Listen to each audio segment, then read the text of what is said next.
What is the 10th parallel, and why did you decide to focus on that particular line?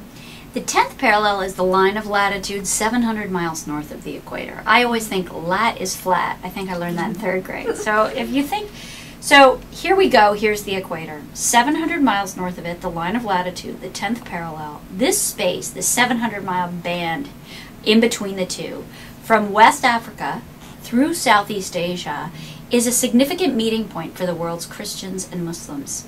I started this book with the idea that, 4 out of 5 of the world's 1.3 billion Muslims are not Arabs. They don't live in the Middle East. They are Africans and Asians. And here on the ground along the 10th parallel, they meet with almost half the world's 2 billion Christians. And so I wanted to travel along this fault line where the two met across cultures and continents to see what really happens in floods, droughts, in political elections, in crops. What happens when these two faiths actually meet on the ground? Well, certainly the faith of Islam is much more vast and varied than we here in the West tend to understand. So that is one of those misconceptions. And yes, the typical Christian demographically today is an African woman. She's no longer a white Protestant male. And there is a history of coexistence between these two religions, especially in Ethiopia, in Africa in general. When the Prophet Muhammad in 615 AD was under threat by his own people, he sent a dozen of his followers to the safest place he could find, and that was a court of a Christian king in Abyssinia, today's Ethiopia. So he sent his followers there, and they came to the king, and they told him a story. It was the story of the Virgin Mary giving birth to the infant Jesus beneath a date tree. The Christian king was so moved by this shared history that he gave these first of Muhammad's followers some land in a place called Nagash in Ethiopia, where these descendants are today, and I was there a few months ago speaking with them. Where does the history of conflict begin? And is it primarily religious, or is it simply about resources, water, and it manifests through religion?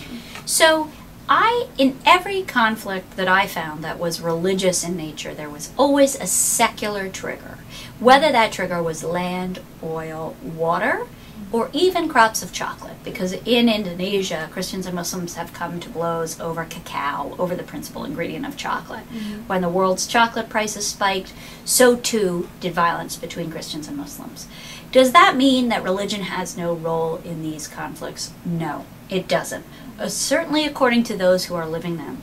And my job in this book was really to take these stories whole cloth and bring back what people said themselves about the history of cooperation or conflict or building peace after conflict, of what they themselves had lived as a Christian or as a Muslim on the ground. So that's how the book works. It's a series of interlinked stories. The history of conflict dates back in Africa alone to really within a decade of the Prophet Muhammad's death. The first Muslim armies came to Africa, and they rode into what's today Egypt, and they were actually largely welcomed by the Christians living there. Why? Because there was already a fight between Christians over who was a true believer and who wasn't. And Egyptian Christians, we now know them today as Copts, were being so badly persecuted by their own fellow Christians that they welcomed Muslim rule because they thought they would be safer under a Muslim government. So the real takeaway of this book is that it's the clashes within religions, not between them, that have historically shaped the future of these faiths and are shaping them today. What are some of the conflicts today between Muslims in that region, and how do, although they're clearly outside of the region, how do our wars play a part in that, if at all? Well, one of the most important conflicts within Islam that we hear very little about, partly because it's just emerging now, is between Sufis and hardline Sunnis. So Sufis being believers who make up the majority of the 400 million Muslims who in Africa. And Sufis believe that they encounter God through the human heart. So it's a very personal and unmediated relationship with God. Sometimes Sufis dance, sometimes they sing. We see this in other areas of the world. We might call that belief syncretic, meaning that it incorporates local African tradition as well as tenets of Islam.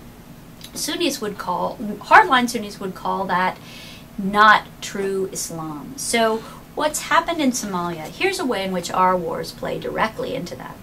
In 2006, the United States tacitly backed Ethiopia, which has been a Christian-led country since the 4th century.